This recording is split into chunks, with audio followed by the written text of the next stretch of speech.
Welcome to I Love My HBCU ?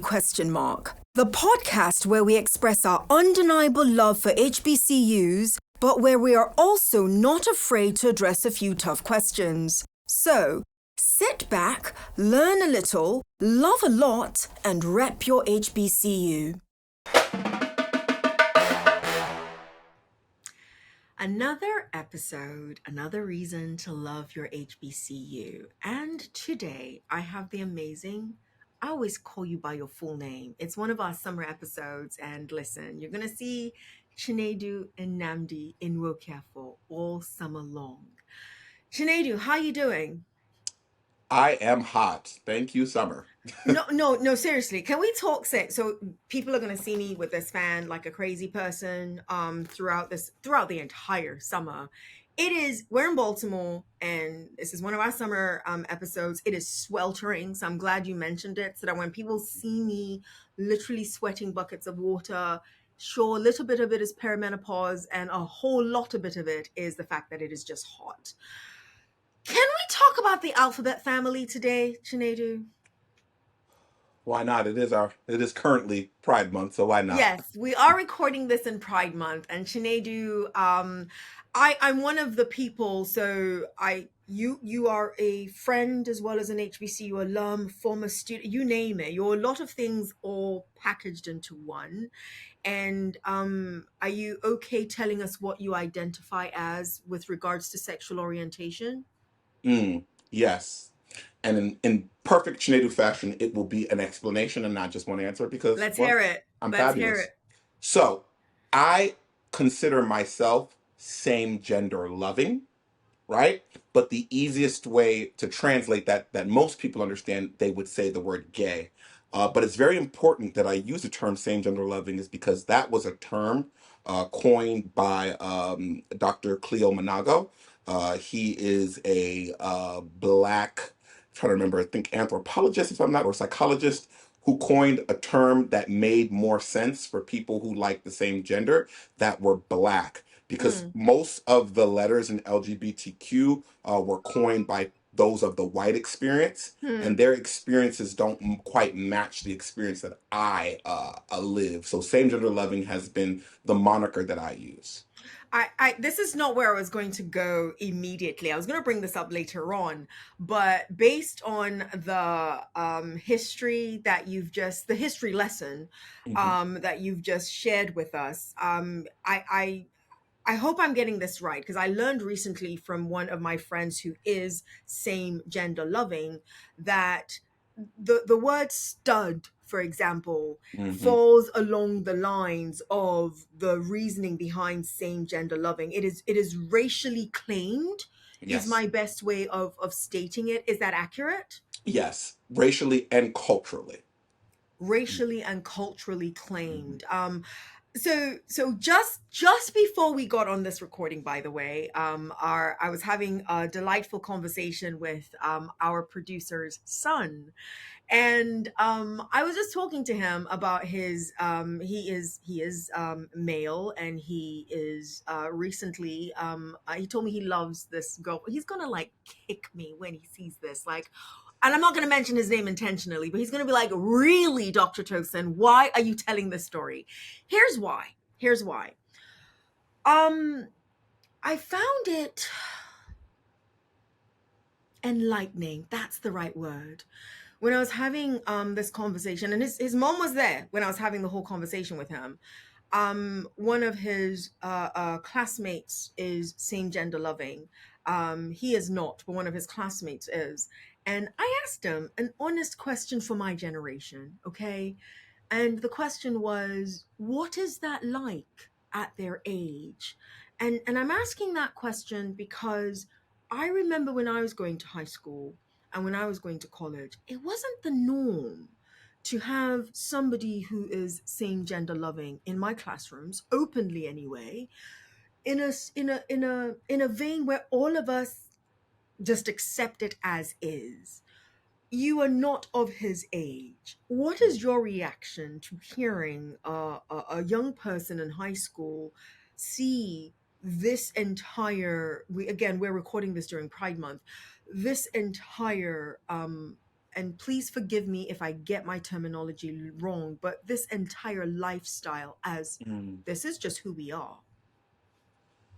I think it's actually very, very important. And I would kind of like reference to the idea of think about an American classroom, let's say in the 60s, that saw its first Indian student or its first Chinese student or first Nigerian student.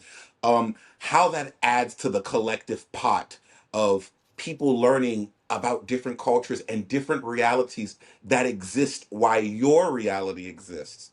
I Mm. think as humans, we live in our own time, in our own space, and you know, whatever biome we are in is what we think exists. But the wonderful advent of the internet and even international traveling has kind of opened up people to see other people who are existing in their biome, where it's your reality isn't the only one that's existing right now. There's multiple dimensions of realities that are existing at the same time and even in the same places. So for me, as an uh, uh, elderly, same to the loving statesman, if you will, um, I I am happy that he is seeing that reality because, in my honest opinion, I think compared to when I was in high school, I think about this from the psychological point. Hmm. There's so many lives that can be saved. Hmm. There are so many people who can have a different outlook of their existence. There is so much resistance that doesn't need to be taken when you live in a world where people know, where young people can explain what it is to be trans, even if they're not, but their parents don't understand. Hmm. There's a beauty there because it has been my experience in the alphabet community. A lot of us live in a survival space, and we understand that to actually live, you don't need to survive, you need to actually thrive.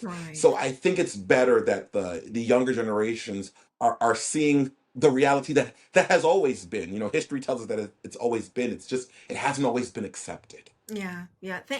Thank you for that. I was saying earlier on, I know you in several different veins of relationship, right? And I've heard we talk very honestly with each other. So this is about to be a very raw and honest conversation. And I thank you ahead of time for allowing us to go there wherever we go. Mhm. I'm one of the few people I know of that I've heard it all. I've heard Alphabet Mafia. I've heard Alphabet X, Alphabet Y. I use Alphabet Family, and that's very intentional that I use Alphabet Family. And we're going to get into conversation as to why I use Alphabet Family. I've heard you. I'm going to put you out there. I've heard you share. Listen, I don't know if we adopt those cousins over there, and I don't know if we adopt those cousins over there. And I want us to get into all of it. But I want to share first of all why I actually call it family, and it's piggybacking on what you just said. The idea of thriving versus surviving, and for those of us who come from loving families, for those of us who feel supported by different communities, I think if the world would allow me, that it is important to use the terminology that has people seeing themselves as fully included in a space as opposed to seeing them as terrorizers. Because again, the word I hear more often than not is alphabet mafia, and we're going to get into why. Some people regard them as alphabet mafia. I'd love for us to get into that. But before we get into that, what are your thoughts? Family versus mafia. Which one do you prefer? And school us as you will, which one you think one should use. I mean, it depends what day you showed up at the house. You know, it's the words are interchangeable because sometimes when you think about the word mafia, you hear the words mafia family, right? You hear that together. Mm, So it all depends on mm, which day or in which setting that you see me as. It doesn't mm, matter either or. I like the idea of family, but it's not always what I feel, right? Because it has been, and I have to say that this is very racially charged for me because that as an American in particular, that is what this is like. It's hard to call people my family when we are on this LGBTQ boat, for instance. And yeah, we're all in the same boat, but I'm down where Jack is, and most of those who are white are up where Rose was on that Titanic. And it's not the same. We know when the ship flooded, we know who got wiped away first. It was Jack and them. And as a black man, I am kind of in the group with Jack and them. So I'm a little bit leery Hmm. on the word family because it doesn't always feel familial to me and mine. Because I always tell people, a lot of people always like to group black people, like, black LGBTQ, like, yeah, y'all don't got everything. Who is y'all? Right? Because if you go to your average, I like to make examples that are not the same but similar. Go to your law school at Harvard and go see all your law students. Yeah, we all went to Harvard, but I assure you that that black student has to work 10 times harder. So, yeah, we might all graduate as Harvard folks, but is the experience the same? Hmm. So, I don't always feel like my family wants me to be exactly where they are until it's time to be a mafia. Then all of a sudden, my family wants me to be on the front line. I think that can be a very relatable statement to black women who understand that they're always at the front line of everything when it's the war. But when it's time to actually win, black woman, where are you? Nowhere to be found, maybe in the credits. So that has been my experience, and a lot of other folks who identify as I do. And what is even more interesting with this being I love my HBCU question mark is even that blackness has a middle throughput, has a line in it, because when I convene with my black same gender loving who folks who went to predominantly white institutions, the difference is clear. It's not always them being as familial with me based on their biome until it's time for war. Hmm. Because when it's time for war, they know that they will not take them, which is very, again, emblematic. And that's why I said race is important, because as you can see, race, class, whatever, but race in this example, it doesn't change in the subdivisions of life, whether it be with your class or your sexuality or your religion. When you are black and or othered, when you are not the white Anglo-Saxon, and I'm gonna stop there because it doesn't have to be male. When you're not the white Anglo-Saxon, it gets a little bit different. It gets a little bit tricky. Wow. Yeah. I was quiet because clearly or not, I knew this was going to be a conversation that I'm going to be learning a whole lot more than speaking. And that's perspective is so important, right? And the perspective that you just shared, I I have not heard it before. Um Most of the colloquial um, connotations with regards to family versus mafia tends to paint one as derogatory and revolutionary and us against them, but not the us against them that you were speaking of. The us against them, i.e., same gender loving or the LGBTQIA family versus the rest of us. um that's typically how I have heard that word, i.e., the alphabet family referenced. Mhm. And that's just not where you went with it. You internalized it within the community. And I appreciate learning that perspective. Before I get too far ahead of myself, we all know what's coming. And this one, I'm really, really excited to hear what your responses are. You come on. I'm throwing the rapid 67 at you. You knew that was coming. Take a deep breath. Take a deep breath. Are you ready? Let's do it. Let's do it. Okay. Labels or no labels? No labels. What? No labels. Pride parade or protest march?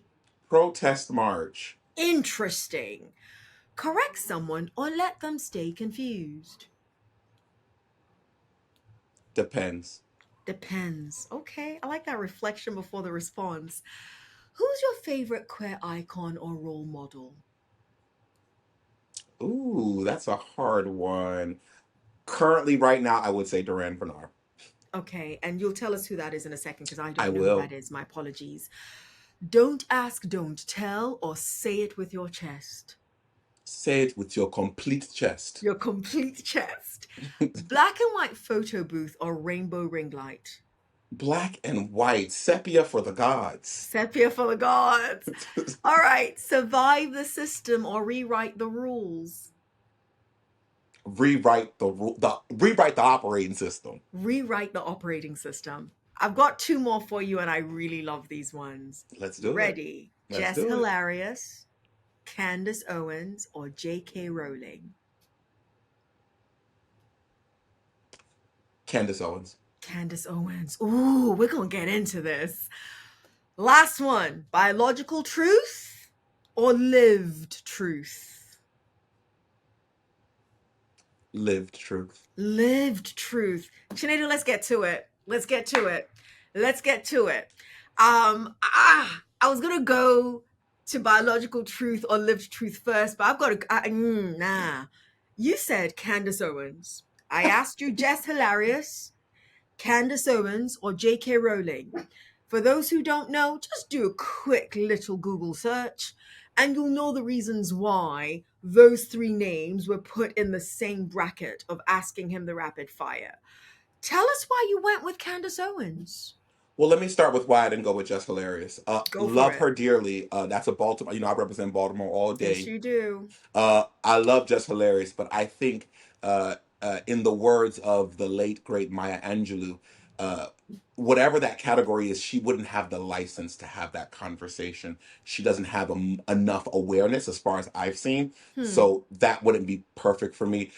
J.K. Rowling's, it was easy to throw her out, with all due respect, is because she is white. She doesn't know Father my black Lord. experience. That's the reason? So it's the number one reason. There's many Okay. others. Subsequently, she's really hateful. But more or less, Candace Owens. Here's the reason why Candace Owens was Mm. chosen. She can arrive at a middle. The other two will not. And arriving at a middle does not mean agreement, but it does mean understanding. Because Hmm. I understand a hell of a lot of things I do not agree with, Hmm. and I think Candace Owens is the only one that has knowledge and fortitude to go there, in my Mm. opinion. Mm. Mm. Okay, we're not done. We're not Clearly, done. clearly, Clearly, because I got stuff to say. clearly. I've got stuff to learn, okay, but I've got a Fair little bit enough. to say as well. Let's do it. Um, as much as I hear you with Hmm. regards to your selection of Candace Owens, and for me, this is not going to be a conversation of agreement or disagreement because that to me is irrelevant. This is a conversation of understanding more so than anything else, right? Hmm. And there is a clip currently going around. I'm sure it's going to be going around for a while with Jason Lee and Candace Owens, and it brings up Rachel Dolezal, and I hope I'm getting her name right. Many people, as you know, and for the young ones who don't know, Rachel Dolezal was, she's still alive as far as I know. So the was is in reference to how we knew her. A stalwart NAACP activist at one point, and identified as Black or African American. And it was only until parents and family members, all Caucasian, came out and said, "Well, hold on, no, no, that's not who she is."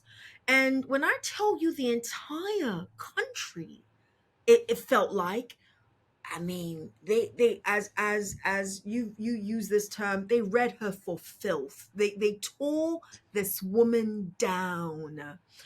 And I'm proud to say now, and I'm using the word proud. I'm proud to say now that I was one of those people that was still empathetic with her during that entire procedure, because I was looking at where she decided to spend her time, regardless of her lived truth or biological truth. She said, I want to further the work of and the plight of this group of people, and I feel more comfortable in that skin based on my lived truth, regardless of my biological truth. And you chose lived truth over biological truth not too long ago. And back to the Jason Lee Candace Owen conversation. Candace was, I think, desperately, and I'm putting desperately in quotes, trying to get Jason to see that there's an equivocation that we keep making when we talk about trans persons and women.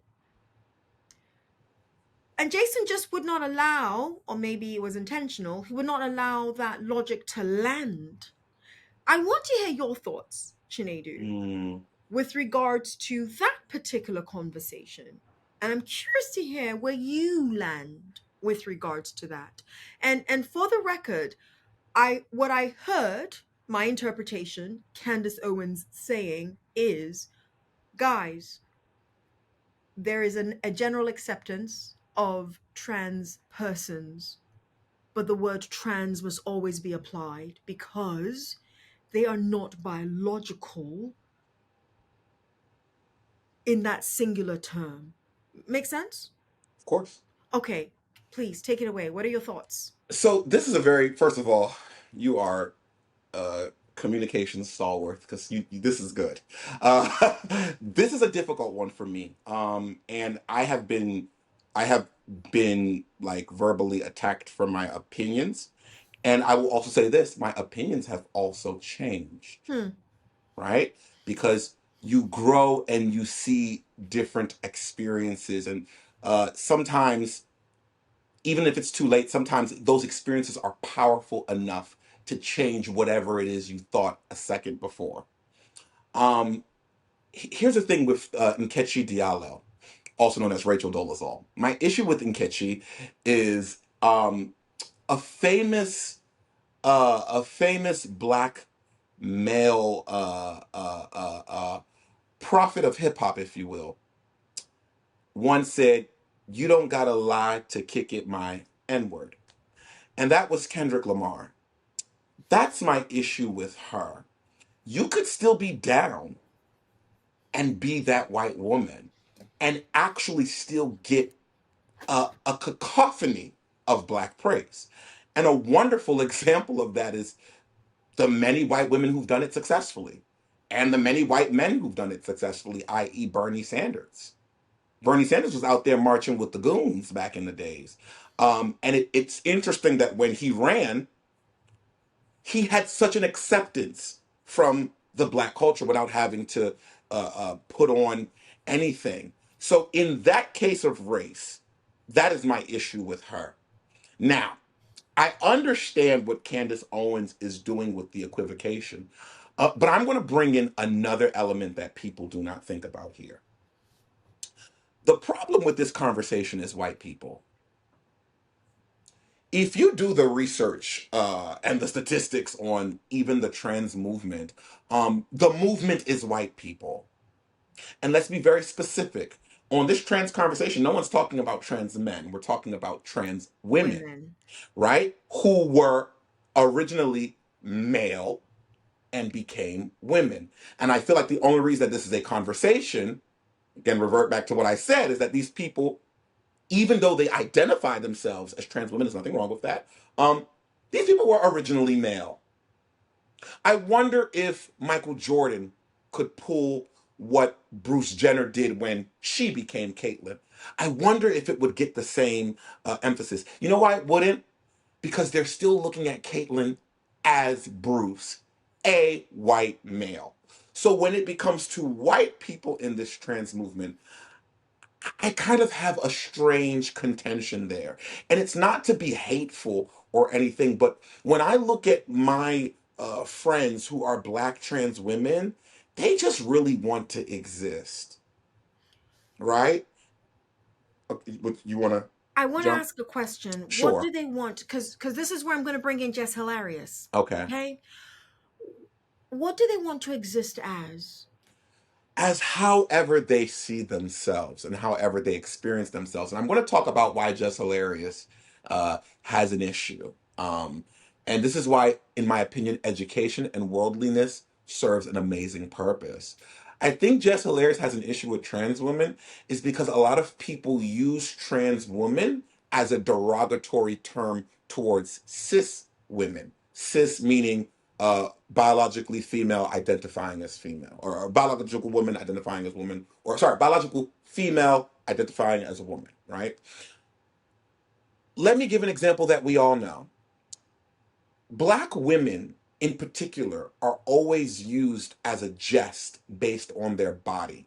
So, what are people usually jesting about when it comes to trans people? You look like a man in a dress, right? So, that comment has been made towards Jess Hilarious as well. And we all know these comments. They're typical of white supremacy, typical of racial degradation, because we lived our lives with people calling Michelle Obama another cis woman. What did they call her? A man. What did they call Serena Williams? A man. So I just want to show the relation here. And why I believe Jess Hilarious has taken the stance that she took is because she's being insulted as a lesser, right? But in my opinion, in my experience, Black trans women, they don't want to feel lesser or more. They just want to feel as they are. And that is their experience, their lived experience. And I think it's important that we need to, as intellectuals, understand the difference between biology and gender. Gender is a social construct. Biology is biology, and no one is actually arguing that, at least on our side. But I think there becomes a lot of confusion, and I'm being careful with my words, but there becomes a lot of confusion, and I'm going to keep saying it because there are white people involved, and their mission isn't always our mission, Okay. and their money sometimes corrodes our mission. Just turn on CNN, just look at your Senate. This is not a new thing, but people don't see it that way because the major issue here, in my experience, is that people have a problem with the alphabet community, period. Trans or not. It's no difference. People have an issue with us. This may just be the button issue that they want to hear, right? Just like how people are quote unquote so anti-woman. Generally, you can see that in the law, and then abortion is the easy one that they want to tag on. Like, look, it's anti. It's really the same playbook that is perpetrated by white men. I want to be very clear on that. So I hope I kind of explained the throughput, at least how I see it from my experience. You said a lot. You said a lot. Not, I do not know Jess Hilarious personally, for Hmm. the record, but I am a biologically born woman. Hmm. And there are a good number of us that have these conversations behind closed doors. And we have Start these biologically born female. Woman is a social construct. biologically born female. I use both Fair, fair, interchangeably, fair, fair. and I am unapologetic about using both Hmm. interchangeably because I don't always agree that it Hmm. is only a social construct. Okay. Um, so that's my stand. And again, Fair. remember, for me, this conversation is not about agreement; it's about Right. understanding. So Yes. that's the basis of it for me, which means I will hear you as you are hearing me. I don't know Jess Hilarious, but as I said earlier on, as part of the biological group that, again, we have these conversations behind closed doors. Speaking for myself, I have these conversations with persons who are of my ilk, persons who are of my biological gender, as well as persons who are not, with studs, with so many different types of people, right? And I find it marvelous. And it might just be because maybe Tosin's talking to the same types of people. It might be Hmm. that. But I find it marvelous that all of us tend to agree on one thing: a minimization of biological women, however, which way you cut this beautiful orange. Hmm. And I don't know Jess Hilarious, but when she made her commentary, that's what I heard more Hmm. so than what you've referenced. Hmm. And so again, I don't know her, but I did not Hmm. read somebody who was being hateful against trans women. Hmm. Instead, I read somebody who was like, yet again, men, because biologically that's what trans women started as, Right. right? That's Mm-hmm. the language I'm going to use. Mm-hmm. That's what trans women started as. Men, Mm-hmm. yet Mm-hmm. again, are minimizing women. Mm-hmm. And again, marvelously, where all these different types of people that I just described earlier on, where we all agree on is not that we will ever be granted this. We find it necessary to use the word trans Mm-hmm. in association with those who Mm-hmm. actually transitioned Yes. from Yes. one to the next. So even you agree with that. Yes. Okay. Mm-hmm. So when I hear the Candace Owenses, when I hear, yes, Chinedu, even the J.K. Rowlings, that's why I was really curious to see who you were going to pick. And when I hear the Jess Hilariouses, that's the through line. Mm-hmm. The through line that I hear from all of them, if people will please give me an opportunity to state that case, isn't necessarily coming from a hateful place. I don't know these people, so I could be dead on wrong, let's be clear. But the through line I hear is, yet again, we're going to minimize women, and it's men that are going to minimize women because trans women started off as men. And as you said with the example of Bruce Jenner, and I think a lot of people who take a look at the allowances, the platform, the Mm-hmm. voice, I know you will argue that it's also because he is Caucasian. My apologies. Also because she is Caucasian. Mm-hmm. I believe a lot of people will argue that that's also why that platform is. But a lot of us will argue that it's not just the color, it's because one still sees that gender, that biological gender of which he Mm-hmm. transitioned from to Mm-hmm. become Caitlyn Mm-hmm. Jenner. What are Mm-hmm. your thoughts on that as a through line? Because we don't know any of these people personally, We don't. and we can't assume what they mean when they make these statements. Mm-hmm. Yes, and again, I let me use my great communications training. Uh, I'm only going to speak on my experience. I am no expert, and more importantly, I am not trans. So I want to make sure I am not speaking on behalf of that community because they have the right to speak for themselves. Absolutely. I'll just tell you what I see when you think about the through line, and I'm gonna keep saying this. This is an issue of white men, and I will continue to say that. How do I know that? Let's look historically. Do you know who wasn't minimizing those of trans experience? Africans, because history showed us that there was a form of androgyny in Africa, and women knew this, men knew this, and there was no issue.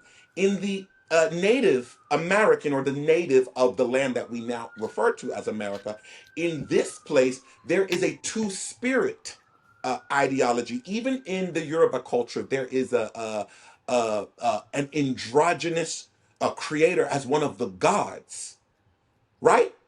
No issue. We saw a movie called Woman King. There was many. There were even women who, you know, took over society, if you will. The only time, and everybody was fine. The only time this has become an issue is when white men get involved, because white men are historically divisive. And I think we need to be very careful. And the reason why I think we have to be very careful is this. If you look behind any campaign of anything trans, it is not black. And that's why I said race is very important here, right? Because the money controls the speech. We see it in Congress every day, where you ask yourself, why is this person that looks like me or from where I'm from, why do they not agree? Because of money. So I like to bring in that as the most important part of this conversation, because it becomes predatorial. What do I mean? I'll tell you. Think about inner city Baltimore, a young black boy who sees himself as wanting to transition, that he was born in the wrong gender. Where do you think that money is going to come from for him to do that thing? It's not from the black church. It's going to come from these great organizations. Where do their money come from? One type of people. So now we all know the story. If I now give you the bread, What now do you have to do next? And I think this is the part of the conversation that is not had enough, because we see this exact ideology in the immigration conversation where it's them against us. And I don't think, in my opinion, I don't think from the experience that I have of meeting Black trans women, I don't think that they want to minimize women experience at all. Actually, it has been my experience that Black trans women have been on the front line to help and organize for cis women and cis hetero women, even though that they bear a lot of, they don't get a lot of the benefit on the outer hand, but it doesn't look that way. Same way people believe that gay folk, everybody generalizes that gay folk are succeeding. Which gay folk are doing well, are succeeding from these laws that are being implemented? Can we run a race check on that? It's mostly the white ones. So I say that not to be a racist, but I say that to analyze the trend. And the trend here, at least for me, is a lot of this confusion is us obfuscating the idea of race and how it's playing a very detrimental role in this. Because if you actually had a conversation with a Black trans woman, you would feel different. How do I know? Because I was that person who was like, this is weird, this is strange, until I started making certain friends. And I'm like, let me listen. Let me hear what they got to say. And I started listening, and I'm like, what they're saying is not the general narrative of what I'm hearing. There is there is a missing link. So I just, I don't know if that exactly answers the question, but I think it's important for me to make mention of that, because in this conversation, race is not mentioned enough. Mm, mm. I sincerely believe that if I got a different, I'm going to say member, if I got a different member of the alphabet family and spoke to each different one, I would get a different perspective. Certainly. And this is your perspective that Hmm. I hope somebody learns from. I know I'm learning a lot from it, a lot that I did not know and don't particularly share. To be extremely honest with you, Hmm. but I respect. And if I could interject for 2 seconds, Please do. I, for those listening and for those who don't know, and neither do they. Mm. There is T.S. Madison, and there is somebody called Flame Monroe. They both present themselves as, I would say, visibly as women, but they have a different take on trans. Hmm. Flame Monroe has been on Breakfast Club, I think, more than any trans person, period. And I think the reason why Flame is very acceptable, at least in our community, most of the Breakfast Club folks are Black, if not all of them, is because Flame, in particular, she she is very nuanced on the woman thing. She may Hmm. say, I feel like I'm a man in a dress.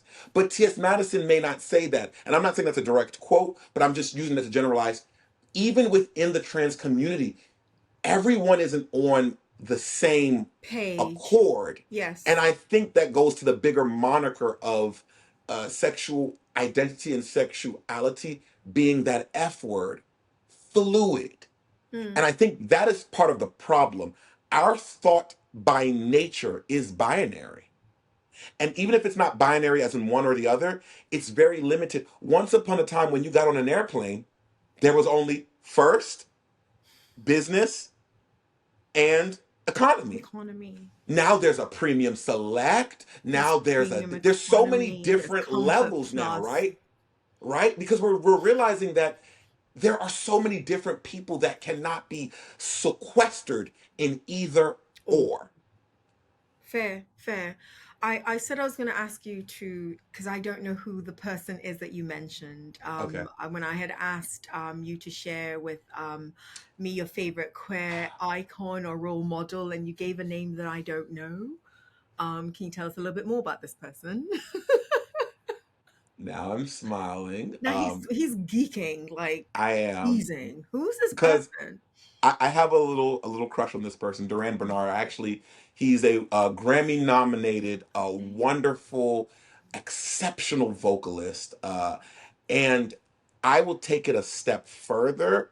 I think he's more than a vocalist. He is what I would call a vocal spiritualist, meaning that their voice is so powerful that you feel something stronger, almost like what you hear when you see somebody singing in church, and like you feel something. His voice is very powerful, and I'm a huge fan of his.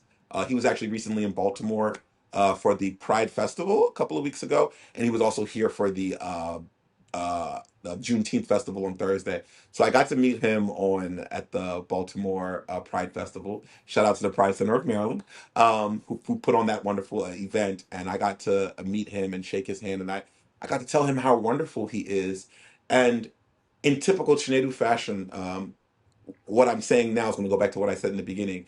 The reason why I like and appreciate him so much is because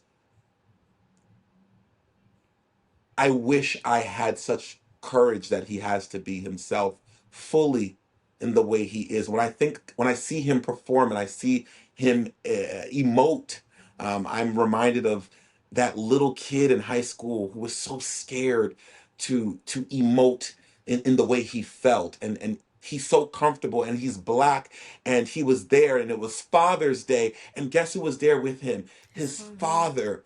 So ooh, it's very touching to hear a black queer male who has the support of their parents and who is his fullest self, and rather than speak or sing with maybe the hatred of experience, he sings and he exudes love, and love is so powerful, and he's just so amazing. And you see, I haven't barely talked about his music is amazing too, but the way he chooses his experience to not be a victim of the callousness of humanity, it's just so wonderful to me. So he's one of my favorite people in this current iteration. You Excuse my emotions. you've given me permission to go there, and you also have every right to say, well, don't go there.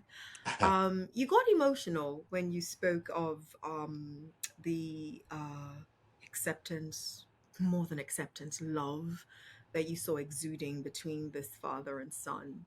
Um, uh, do you care to tell us your coming out story?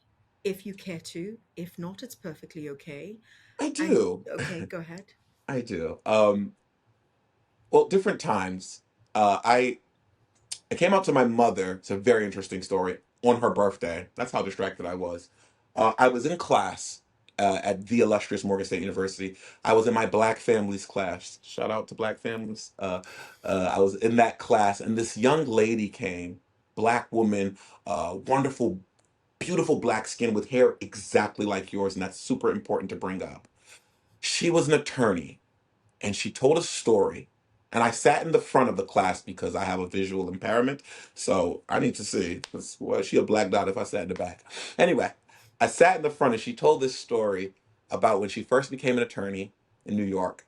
She got wonderful permed or extensions in her hair. I don't know much about women fashion, but whatever that thing y'all put in your hair where the hair be like silky and flat, whatever that is. Okay. That thing, yeah. As you The can see, weaves, I'm not there's that a gay. lot I'm of not the. stuff. Yes. There you go. She told a story about how she did that once she graduated, and she started her firm, and she was trying to get clientele, and it was really, really, really difficult. And she could barely afford the building or wherever she was, doing her practice. And she just got frustrated one day and said, "You know what?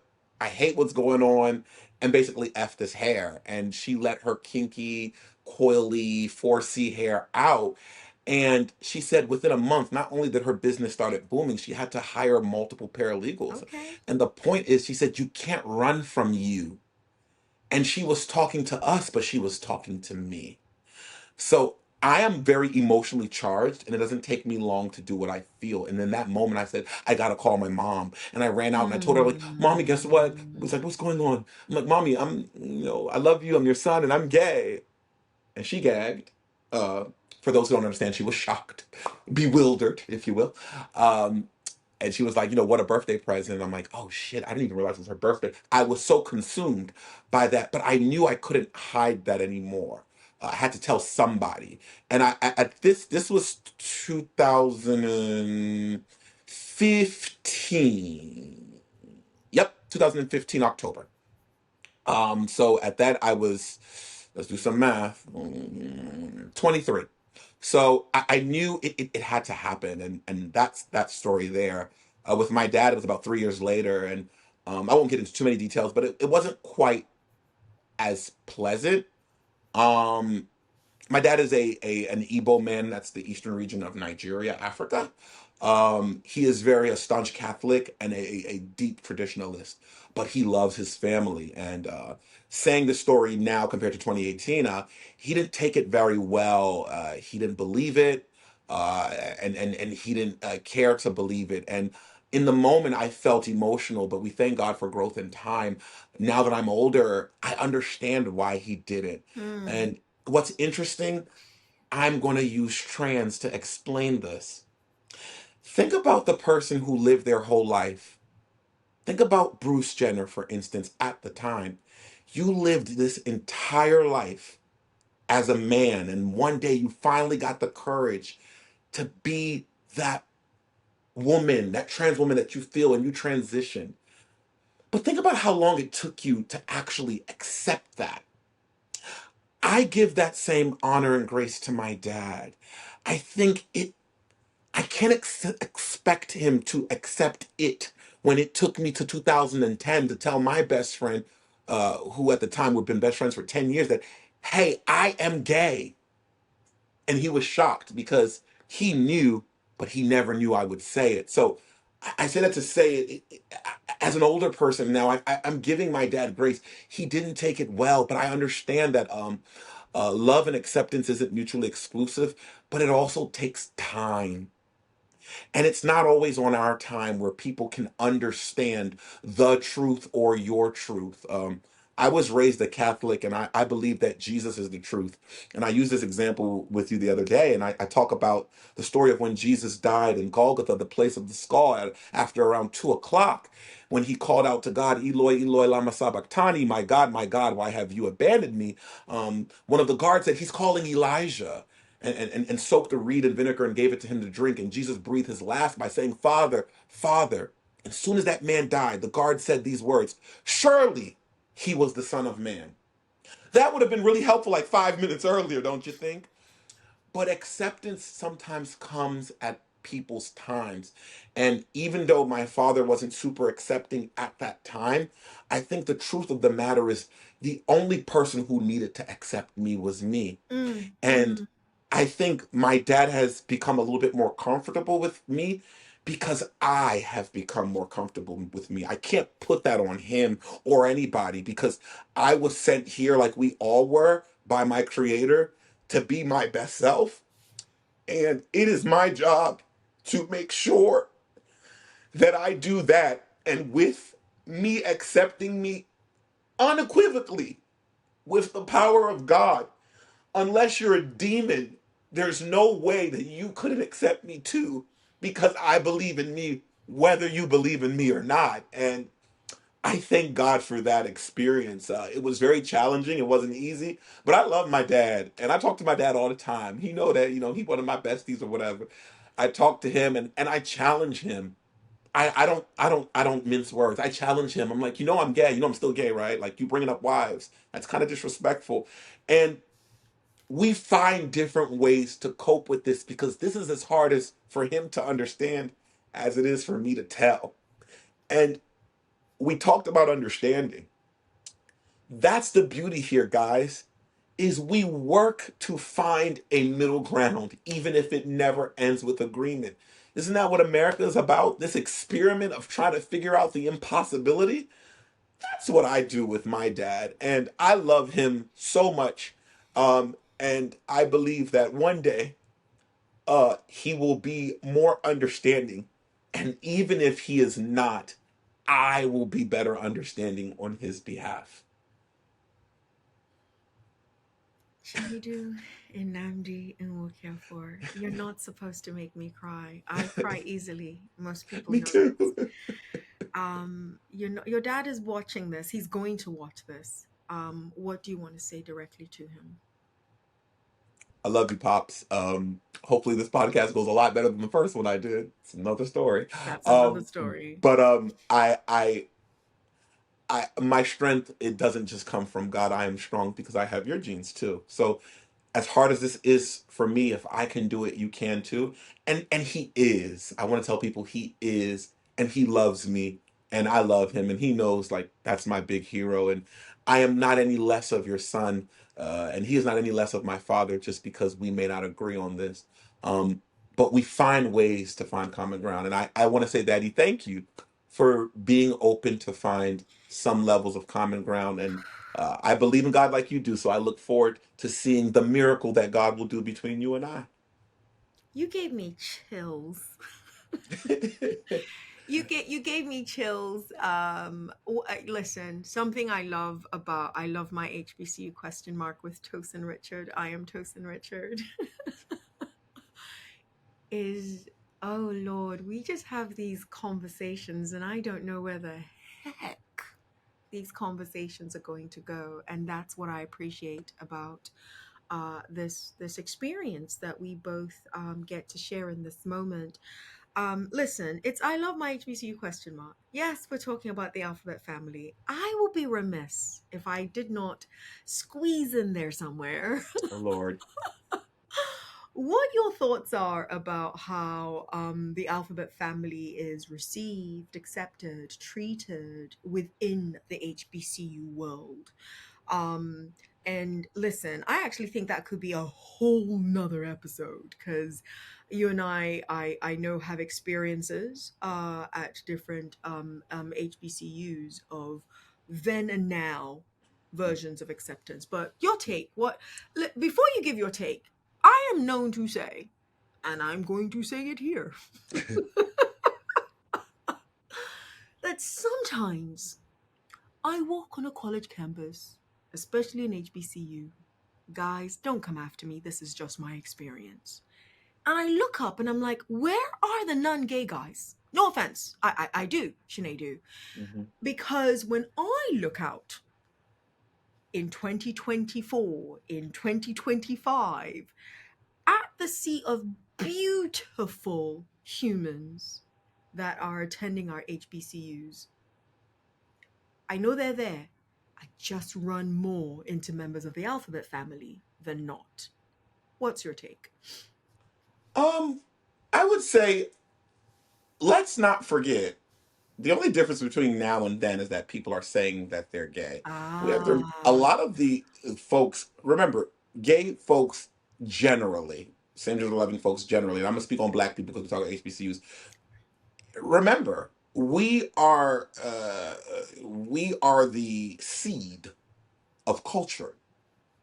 So to be black and gay is to be seed and fertilizer and water and sun because we're everything. So the reason why you're having a hard time to find and to identify is because what everybody wears we determine because we are hmm. that culture, and it's always been that way. Let's not forget about bell bottoms. Okay, look at the Listen, cover. Look at Heat Wave from the '70s. Okay, always and forever. What were they wearing? Look at Earth, Wind and Fires, Funkadelics. Okay, Parliament House. Okay, what were them people wearing? So I think fashion has always been what it's been.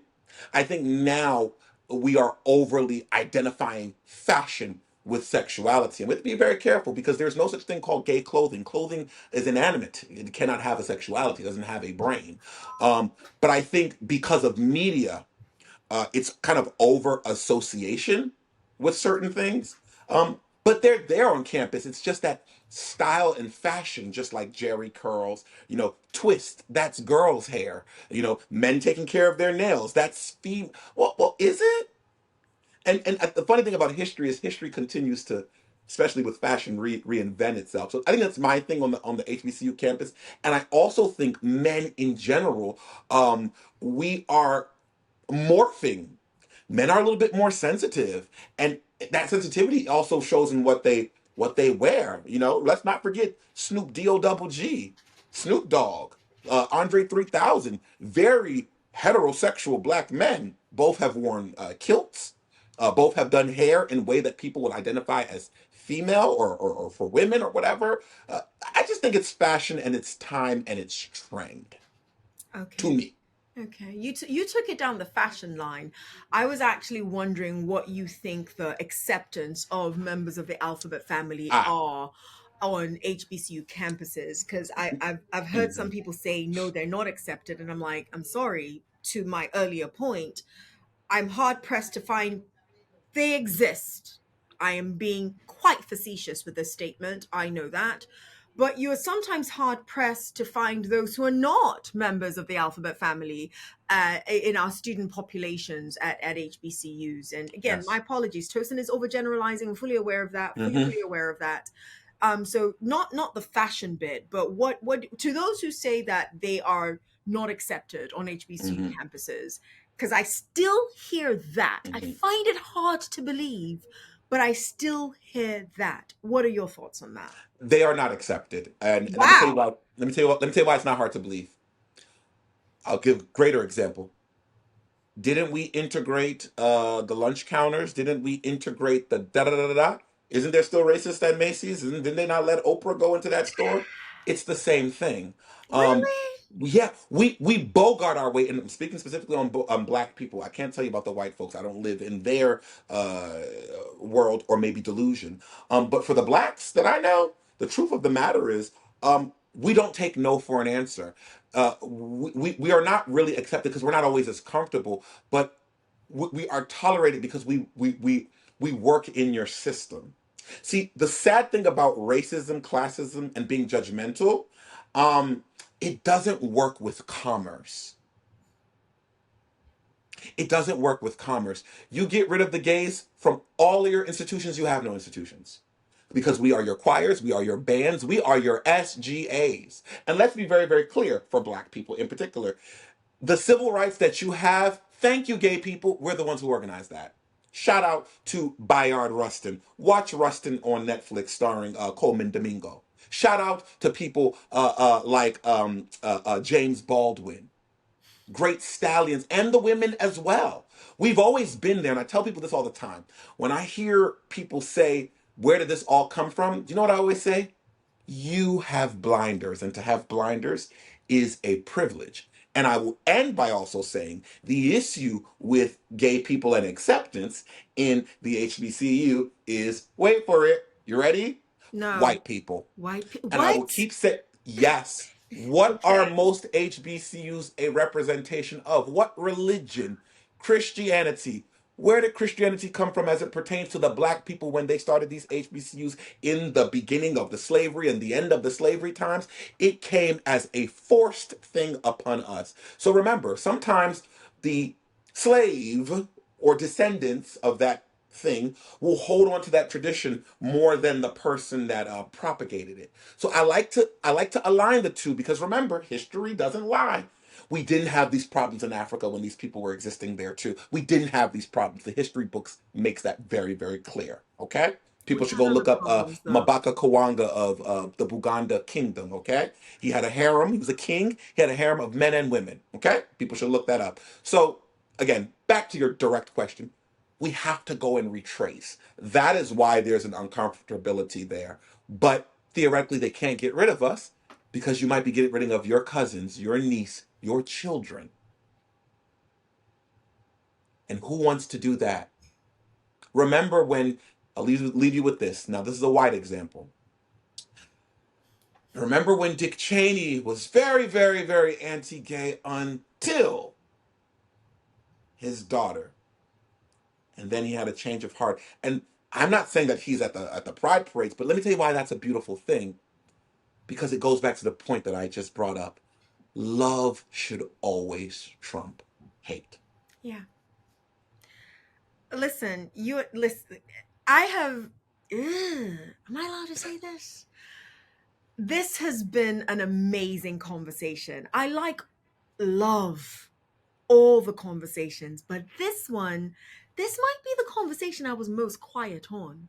Not because I was not expressing, as I clearly still did, but because I was learning quite a bit more than I thought I would.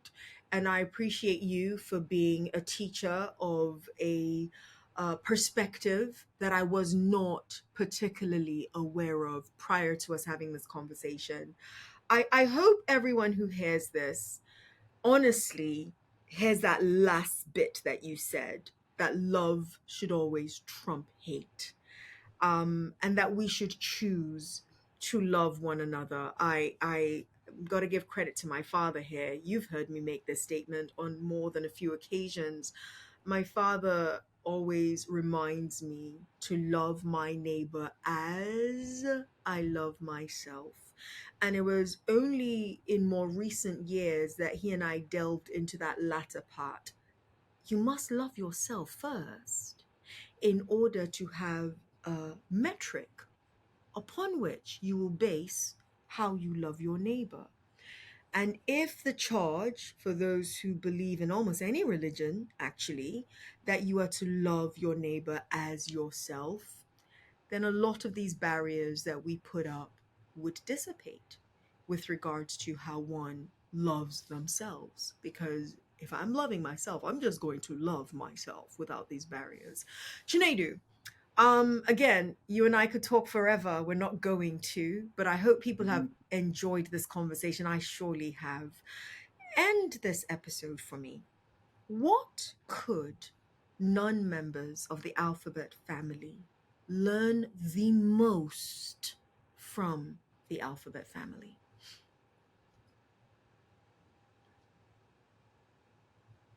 Love.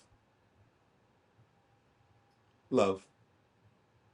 Because what I will say, and this is the first time I'm combining both sides, the black, the white, the whomever, it is very clear we do not all like each other. And we did not all ask to be in one long anagram of what we are.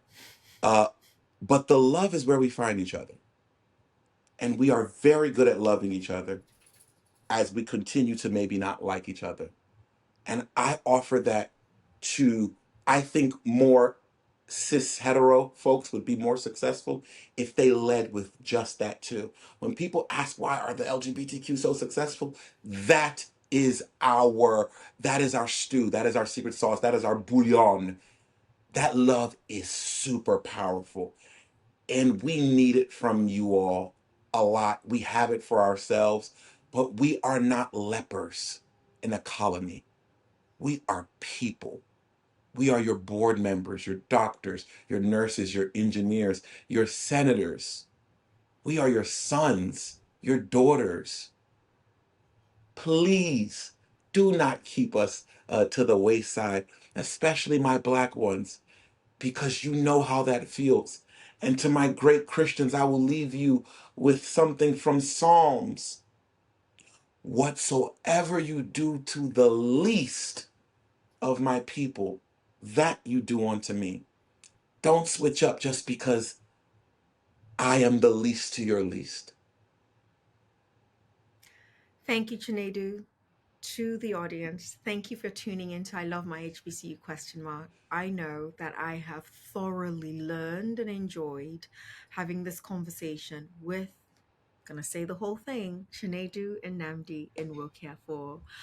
And I hope you have enjoyed watching and listening also. I know it is impossible, let's be clear, for you to have tuned in to this episode and not liked it because of Chinedu. So go ahead and subscribe. Go ahead and like this episode. Yours in HBCU love. See you next episode. Thanks, Thank Chinedu. you. You've been listening to I Love My HBCU question mark. Let's keep the conversation going as we share our stories and encourage more practical support of HBCUs, whilst of course holding each other accountable. Don't forget to follow and subscribe for the latest episodes. Until next time, love and lift your HBCU.